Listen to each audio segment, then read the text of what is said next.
الحمدللہ وکفا وسلام علی عبادہ الذین اصطفیٰ اما بعد فاعوذ باللہ من الشیطان الرجیم بسم اللہ الرحمن الرحیم رب اشرح لی صدری ویسر لی امری واحلل عقدۃ من لسانی یفقہوا قولی صدق اللہ العظیم۔ معزز خواتین و حضرات، آج سے کوئی 5-6 دن پہلے میں نے آپ لوگوں سے گفتگو کرتے ہوئے کہا تھا کہ یوں لگتا ہے کہ پاکستان کے ادبار کے دن جو ہیں وہ اب گزرنے والے ہیں اور شاید اللہ تبارک و تعالی ہم پر اپنی رحمتوں کی نظر کرنے والا ہے۔ اس دوران بے شمار لوگوں نے گفتگو کی، انہوں نے کہا کہ نہیں، ظلم کے سائے مزید بڑھتے چلے جا رہے ہیں، ڈکٹیٹرشپ اور آمریت کی صورتحال بہت خوفناک ہوتی چلی جا رہی ہے، تو آپ یہ کیسے کہہ رہے ہیں؟ اس دوران ایک بہت بڑا طوفان جو ہے وہ کراچی کے ساحلوں کی طرف بڑھنا شروع ہوا، اور آج سے کوئی 12-1 سال پہلے جب میں نے کراچی میں گفتگو کی تھی تو اس دوران میں نے بات کی تھی کہ اہل نظر سمجھتے ہیں کہ پاکستان میں کراچی شہر جو ہے وہ شاید سمندری طوفان سے تباہ ہو جائے اور شاید یا اسلام آباد جو ہے وہ زلزلے کے اندر کہیں دھنس کے رہ جائے۔ لیکن یہ وہ کیفیت ہے کہ جو کیفیت پاکستان کی اس وقت شاید آئے، اس وقت پہنچے کہ جب پاکستان کے اندر کسی قسم کی ہوپ، امید کی صورتحال جو ہے وہ اللہ کے سامنے بالکل نہ ہو، اور اللہ سمجھے کہ اب یہ بستی اس قابل ہو گئی ہے کہ اس بستی سے ہر بندے کو ختم کر کے یہاں دوسری نئی نسل کو آباد کیا جائے۔ لیکن گزشتہ تقریباً 1 ماہ کے عرصے کے اندر ایک بہت خوبصورت قسم کی صورتحال یہ پیدا ہوئی ہے کہ اللہ تبارک و تعالیٰ جو ہے وہ دعاؤں کو قبول کرنے کے لیے 3-4 مختلف قسم کے ذریعے جو ہے وہ بتاتا ہے۔ ایک تو یہ ہے کہ جس کے بارے میں رسول اکرم صلی اللہ علیہ وآلہ وسلم نے فرمایا کہ کچھ لوگ ایسے ہیں کہ جن کی دعائیں اللہ تبارک و تعالیٰ رد نہیں کرتا۔ ان کے بارے میں ایک تو پہچان آپ نے یہ بتائی کہ وہ ایسے لوگ ہیں کہ جو اگر آپ کی محفلوں میں آ کے بیٹھ جائیں تو شاید آپ ان کو بیٹھنے بھی نہ دیں، لیکن اگر وہ اللہ کے نام پہ قسم کھا لیں تو اللہ تبارک و تعالیٰ ان کی قسمیں پوری کر دیتا ہے۔ تو ایسے لوگ ظاہر بات ہے پاکستان کے اندر موجود ہیں۔ دوسرا، آپ صلی اللہ علیہ وسلم فرمایا کہ اللہ تبارک و تعالیٰ حضرت ابراہیم کی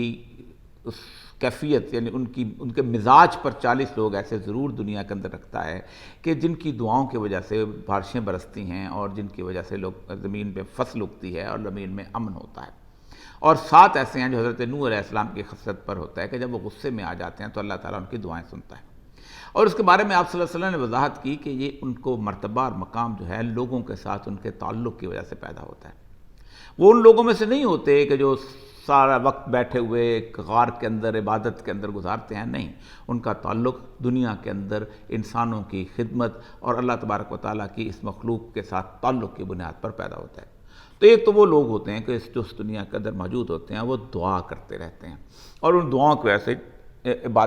ان کی عذاب ٹلتے ہیں، ان دعاؤں کی وجہ سے جو ہے بہتری ہوتی ہے۔ دوسری بات یہ ہوتی ہے کہ اللہ تبارک و تعالیٰ جو ہے وہ یہ بہت اہم بات ہے کہ آپ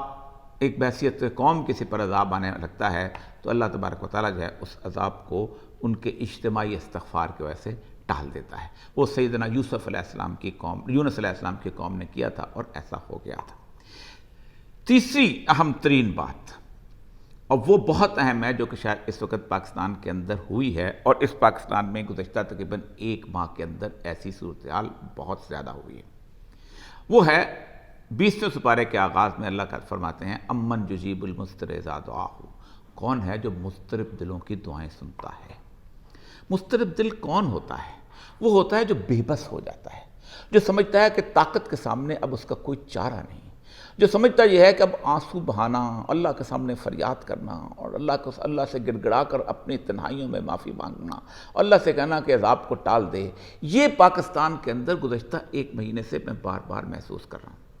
میں پاکستان سے باہر آیا ہوں، پاکستان کے باہر کوئی ایک پاکستانی ایسا نہیں ملا کہ جو پاکستان کے حوالے سے مضطرب نہ ہو، پاکستان کے حوالے سے پریشان نہ ہو، پاکستان کے حوالے سے اس کے دل سے دعا نہ نکلتی ہو کہ اللہ تعالیٰ ہمیں کسی طور پر بہتری کی طرف لے کے جائے۔ تو یہ وہ دعا ہے جس کے بارے میں اللہ دعا کرتا ہے کہ کون ہے جو مضطرب دلوں کی دعائیں سنتا ہے، یکشف السوء، جب وہ اللہ کے ساتھ یکشف ہو جاتا ہے۔ اللہ کے ساتھ تعلق کیسے بنتا ہے؟ اللہ کے ساتھ تعلق بنیادی طور پر اس وقت بنتا ہے جب آپ دنیا کے تمام ارباب حل و عقد سے مایوس ہو جاتے ہیں، جب پولیس میں آپ کو کوئی انصاف دینے والا نہیں ملتا، جب عدلیہ میں آپ کو کوئی انصاف نہیں دینے والا، جب طاقتور حلقوں میں آپ کو کوئی انصاف نہیں دینے والا ملتا، جب برادری میں آپ کو کوئی آپ کا ساتھ دینے والا نہیں ہوتا، جب قبیلے میں آپ کا ساتھ کوئی نہیں کھڑا ہوتا، تو ایک آدمی تنہا ہو جاتا ہے۔ اور تنہا شخص جو ہے وہ اللہ تبارک و تعالیٰ دیکھو مضطرب اور مظلوم کی فریاد سے ڈرو، کیونکہ اس کے اور عرش الہی کے درمیان کوئی پردہ نہیں ہوتا۔ تو میں نے پچھلی دفعہ کیا کہا تھا کہ اس صورتحال کے اندر اندازہ یہ ہوتا ہے کہ پاکستان کی پوری صورتحال جو ہے وہ ان دعاؤں کی وجہ سے، لوگوں کے ان آنسوؤں کی وجہ سے بدلنے والی ہے۔ اور اس دوران پھر آپ کو دیکھا ہوگا کہ پھر سیلاب آ گیا، اور سیلاب کا رخ بھی بدلا، اور وہ جو ایک اٹل صورتحال تھی وہ اللہ تبارک و تعالیٰ نے دور کر دی۔ کیوں؟ اس کی بنیادی وجہ وہی ہے کہ پاکستان کی اکثریت اجتماعی دعا تو نہیں کر رہی، لیکن اللہ تبارک و تعالیٰ کے ساتھ جو ہے وہ گڑ گڑا کر یہ ضرور کہہ رہی ہے کہ ہم اکٹھے تو نہیں نکل سکتے، کہ شاید ہمیں دہشت گردی کا، شاید ہمیں اینٹی اسٹیبلشمنٹ کا تانا نہ مل جائے۔ اے اللہ، ہمیں تو یہ اکٹھا بھی نہیں ہونے دے رہے، ہمیں تو یہ اکٹھے طور پر تجھ سے گڑ گڑا کر معافی مانگنے کی بھی اجازت نہیں دے رہے، ہم نے تو اس سے دعا کرنے کی بھی اجازت نہیں دے رہے۔ تو اللہ ہمیں درخواستیں سن لے۔ اور وہ میں آپ کو ایک بات بتاؤں، پاکستان کی اکثریت کے گھروں کے اندر یہ دعا موجود ہے، سوائے ان چند لوگوں کے کہ جو ظلم، بربریت اور اس کے بعد اقتدار کی راہداریوں کے اندر موجود ہیں۔ یہ ہے وہ کیفیت جس کیفیت سے ہم اس وقت گزر رہے ہیں، اور مجھے اندازہ ہے کہ پاکستان جو ہے وہ کسی نہ کسی طور پر ایک صحیح بہتر راستے پر چل نکلے گا۔ لیکن اس کے ساتھ ساتھ اللہ کی ایک اور سنت بھی ہے کہ اللہ جب کسی معاشرے کو تبدیل کرنے لگتا ہے تو حق اور باطل کے گروہ بالکل دونوں علیحدہ علیحدہ کر دیتا ہے، اور دونوں کی پہچان بڑی واضح کر دیتا ہے۔ اس کے ساتھ کون ہوتے ہیں اور اس کے ساتھ کون نہیں ہوتے ہیں، کون ہیں کہ جو واقعی سچی بات ہے کہ اس دنیا کے اندر انصاف چاہتے ہیں، اس دنیا کے اندر امن چاہتے ہیں، سکون چاہتے ہیں۔ کیونکہ اللہ تبارک و تعالیٰ نے اپنے پیغمبروں کو جب اس دنیا میں بھیجا تو آپ سوچیں کہ سورہ الحدید کے آخری پارے کے اندر اللہ نے کہا ہم نے کسی بھی پیغمبر کو اس بات کے لیے بھیجا سوائے اس کے کہ وہ اس دنیا میں امن کا، کہ قائم بالقسط، یقیمون بالقسط، کہ اس پہ باقاعدہ انصاف انسانوں کے درمیان، یہ نہیں کہ مسلمانوں کے درمیان انصاف کرے، عیسائی ہوں، یہودی ہوں، منکر اللہ ہوں، ان کے درمیان بھی انصاف۔ تو پیغمبروں کی ڈیوٹی جو تھی وہ رول آف لا کی تھی، انصاف کی تھی۔ تو اس وقت ہوتا یہ ہے کہ رول آف لا کے حامی اللہ علیحدہ کر لیتا ہے، اور رول آف لا کے منکر اللہ علیحدہ کر لیتا ہے۔ 2 دن پہلے کل جو کراچی میں ہوا ہے، اس کے آپ کو اندازہ ہو گیا ہوگا کہ رول آف لا کی کس طرح دھجیاں بکھری ہیں۔ یہ پاکستان کے اندر ایک ایسی شروعات ہے کہ جس کا آغاز بہت خطرناک ہو سکتا ہے۔ ذوالفقار علی بھٹو کی یہ خصلت رہی تھی کہ وہ اپنے سے مخالف لوگوں کی جیت کو تسلیم نہیں کرتا تھا۔ 1970 کے الیکشنز میں اس نے مجیب الرحمان کی اکثریت کو تسلیم نہیں کیا، اور پھر اس نے مل کے ملک توڑ دیا اور اپنے آپ کی اکثریت بنا لی، اور وہ یہاں حکمران ہو گیا۔ لیکن 7 سال کے اندر لوگوں نے اسے پہچانا، اور جب اس کو پہچانا تو پھر لوگوں نے اس پوری طرح نکالا کہ آپ سوچ سکتے ہیں کہ 77 کی موومنٹ کے اندر بھٹو کی پیپلز پارٹی کا جھنڈا کو نہیں لہراتا آتا تھا۔ اعتزاز حسن جیسے لوگ اس کو چھوڑ کے چلے گئے تھے، حنیف رامے جیسے لوگ اس کو چھوڑ کے چلے گئے تھے۔ یہ غلام عباس آج جو بہت بڑا لیڈر بنتا ہے، ہمارے ساتھ جلوسوں کے اندر نعرے لگایا کرتا تھا بھٹو کے خلاف، کیونکہ ان کو اندازہ ہو گیا تھا کہ ذوالفقار علی بھٹو ایک آمر ڈکٹیٹر اور ایسے شخص کا نام ہے کہ جو اپنے مقابلے میں کسی کو برداشت نہیں کرتا۔ اور 77 میں بھی اس نے یہی کیا تھا کہ اس نے پھر ان لوگوں کی اکثریت کو بدلنے کی کوشش کی تھی، جیسے آج بدلنے کی کوشش کی جا رہی ہے، جیسے کراچی کے اندر انہوں نے کیا۔ لیکن آپ یاد رکھیں کہ 77 کی 11 مارچ کو جو الیکشنز ہوئے تھے، اس سے لے کے 6 جولائی تک صرف 3-4 مہینے کے بعد بھٹو کا نام لینے والا کوئی یہاں موجود نہیں تھا۔ یہ الگ بات ہے کہ اس کی موومنٹ کو، اس تحریک کو کس طرح غلبے میں لے لیا گیا۔ آج کیا ہو رہا ہے؟ آج بالکل ویسے ہی ہو رہا ہے کہ جیسے کھوکھلے نعرے ذوالفقار علی بھٹو صاحب نے لگائے تھے، ویسے ہی کھوکھلے نعرے لگا کر لوگوں کو قائل کرنے کی کوشش کی جا رہی ہے۔ بھٹو نے اپنے اقتدار کو جاتے دیکھا تو اس نے جمعے کی چھٹی کا اعلان کیا، کیونکہ ہر بات ہے اسلامک موومنٹ چل رہی تھی اس وقت، نظام مصطفیٰ کی صورتحال بنی ہوئی تھی۔ اس نے شراب پہ پابندی لگائی، اس نے ریس کورس پہ پابندی لگائی، اس نے افیم ٹھیکے پتہ نہیں کیا کیا کچھ پابندی لگائی، اور اس نے کہا کہ میں یہاں مکمل طور پر اسلامی نظام لے کے آنا چاہتا ہوں، لیکن لوگ نہیں سنتے۔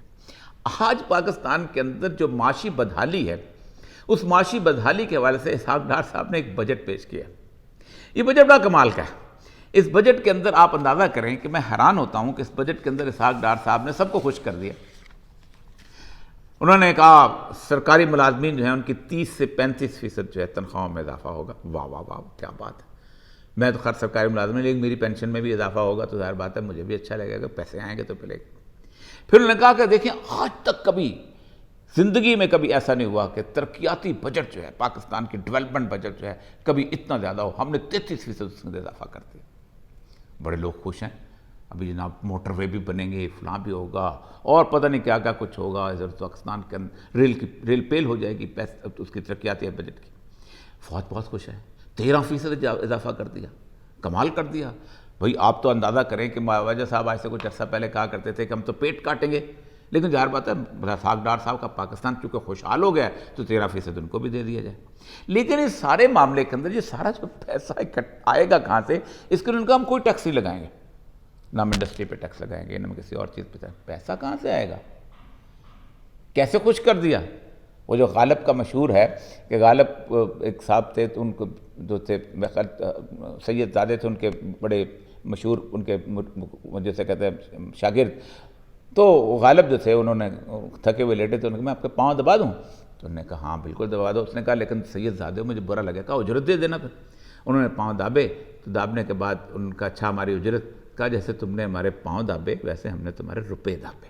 یہی کیفیت۔ ڈار صاحب کہتے ہیں ہم اس کے لیے 24 ارب ڈالر کا قرضہ لیں گے۔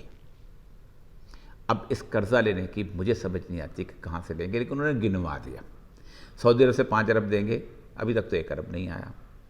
ہم 1.5 ارب ڈالر کے بانڈز بیچیں گے جن کو خریدنے والا کوئی نہیں مل رہا ہے اس وقت دنیا کے اندر، بیچ رہے ہیں لوگ، آپ کی شرح کم ہوتی چلی جا رہی ہے۔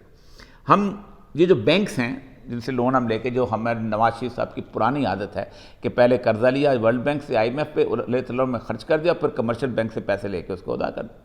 پاکستان سے بھی لیا، اب تو باہر سے پاکستان والا تو مسئلہ ہی کوئی نہیں ہے، تو ان سے 4.5 ارب ڈالر کا ہم وہ لیں گے۔ پھر انہوں نے کہا چین میں 4 ارب ڈالر دے گا، چلو چین کے بارے میں سوچ لیا کہ وہ دے دے گا۔ پھر کہا کہ نہیں IMF وہ ہم پہ مہربان ہو جائے گا بہت جلدی، اور 2.4 ارب ڈالر وہ دے گا، اور 2.4 ارب ڈالر جو ہے وہ دے دے گا۔ اس سارے کرنے کے بعد اگر اسحاق ڈار صاحب رہ گئے اور یہ PDM کی حکومت اگلے جون تک رہ گئی تو پاکستان کے اوپر 150 ارب ڈالر کا قرضہ ہو چکا ہوگا، اور یہ قرضہ جو ہے نواز شریف، شہباز شریف، آصف زرداری، بلاول بھٹو، مولانا فضل الرحمان نے ادا نہیں کرنا۔ یہ قرضہ اس شخص نے ادا کرنا ہے کہ جس نے صابن کی ٹکیا خریدنے جانے ہیں تو اس کے اوپر اس نے پیسے دینے ہیں، 17% ایکسائز ڈیوٹی دینی ہے یا سیلز ٹیکس دینا ہے۔ یہ قرضہ اس شخص نے ادا کرنا ہے جس نے چینی خریدنی ہے تو ڈیوٹی دینی ہے، ٹیکس دینا ہے، جس نے چائے خریدنی ہے تو ٹیکس دینا ہے۔ یہ قرضہ میں نے اور آپ نے ادا کرنا ہے۔ یہ جو ملتان سے لاہور تک کا موٹر وے بنا ہے جس کی کوئی ضرورت نہیں تھی ٹریفک کے حساب سے، باقاعدہ کہا جاتا تھا 4 ارب ڈالر ہم نے اس کے اوپر قرضہ چڑھا دیا، اور اس کے اوپر دو ریسٹ ایریاز بنے ہیں، ان کی دکانیں نہیں چل رہی ہیں، یہ صورتحال ہے۔ لیکن چونکہ ظاہر بات ہے گھر میں مریض ہو، گھر میں بیمار ہو، گھر میں کوئی بچہ جو اس کی فیس دینی ہو، گھر میں کسی بیٹی کی شادی کرنی ہو، آپ کا باپ کہتا ہے نہیں ہم تو گھر میں مرسڈیز لائیں گے اور اس مرسڈیز میں ہم چلیں گے۔ مرسڈیز خریدنے والے یہ لوگ صرف اس لیے خریدتے ہیں تاکہ قرض کے اندر اس کا اضافہ ہو جائے۔ میں نے بار بار جان پرکنز کی کنفیشنز آف این اکنامک ہٹ مین کی بات کی ہے کہ وہ کہتا ہے جب ہم کسی ملک میں جاتے ہیں تو ہم اسی طرح کے قرضے دیتے ہیں، انفراسٹرکچر قرضے، بڑے بڑے موٹر وے بنا لو، یہ کر لو وہ کر لو، اور پھر جب ہم قرضے بہت زیادہ ہو جاتے ہیں تو پھر کہتے ہیں کہ اپنے ہاکس بیچتے ہیں اور ہم ان سے کہتے ہیں اچھا اب یہ چیز ہمیں دے دو، اب یہ بہت بڑا فارم ہے اس میں فارمنگ کریں، جیسے میں افریقہ میں کیا کہ ان کے جہاز کھڑے ہوتے تھے اور ان کو کہتے ہیں غلہ مت اگاؤ، سویابین اگاؤ، اور وہ جہاز سویابین لے کے چلی جاتی تھی اور اس کے بعد ان کو ڈالر دے جاتی تھی۔ پھر کہتے ہیں اچھا گندم کھانی ہے 1 بوری ڈالر واپس کرو گندم لے لو، چاول کھانا ہے 1 بوری گندم واپس کرو ڈالر واپس کرو دے جاؤ۔ پھر ہمارے ہاں کیا بیچنے کے لیے؟ ایک تو ڈرامے پروگرام ہے، چلو وہ نہیں بھی بیچے، اگر وہ ریکارڈنگ مانگنے پہ آ گئے تو کیا آپ انکار کر سکیں گے؟ اور ابھی تو آپ کے اوپر جو $10 بلین کا جو ایران کا معاملہ ہے، جو آپ نے پائپ لائن اگلے 4-5 مہینے کے بعد آپ نے ایگریمنٹ کیا ہوا ہے، اور اس کے آپ نے پائپ لائن بچھانے سے آپ نے ڈرتے ہوئے نہیں بچھائی، اس کا آپ نے قرضہ جرمانہ جو آپ پہ عائد ہونے والا ہے۔ تو پھر یہ جب ہاکس جب بھیج دیتے ہیں، تو ہاکس کے بعد جب نہیں ہوتا ایسا، تو پھر ہم اسیسینیشن شروع کر دیتے ہیں۔ وہ کہتا ہے میرے سامنے پھر ہم نے 4 ملکوں کی اسیسینیشن میرے سامنے ہوئی جب میں نے چھوڑا، نیکاراگوا کے صدر کو مارا گیا، اور 2-3 لوگوں کی ان کی مثال دی۔ اور جب کوئی بالکل نہیں مانگتا تو پھر ہم عراق اور افغانستان کی طرح جنگیں داخل کر دیتے ہیں۔ میں نے پہلے بھی کہا تھا کہ پاکستان کو ایک اور نئی جنگ میں جھونکنے کی تیاریاں ہو رہی ہیں۔ اس وقت صورتحال گمبھیر ہے، اور اللہ تعالیٰ 2 خیموں میں پاکستان کے لوگوں کو تقسیم کر چکا ہے۔ ایک وہ جو اس ملک میں عدل و انصاف چاہتے ہیں، اور ایک وہ کہ جو پاکستان کے اندر ظلم جبر کی حکومت چاہتے ہیں۔ جب ایسا ہو جایا کرتا ہے نا، تو پھر اللہ تعالیٰ نصرت اتارا کرتا ہے، کامیابی اتارا کرتا ہے، فتح اتارا کرتا ہے۔ وآخر دعوانا الحمدللہ رب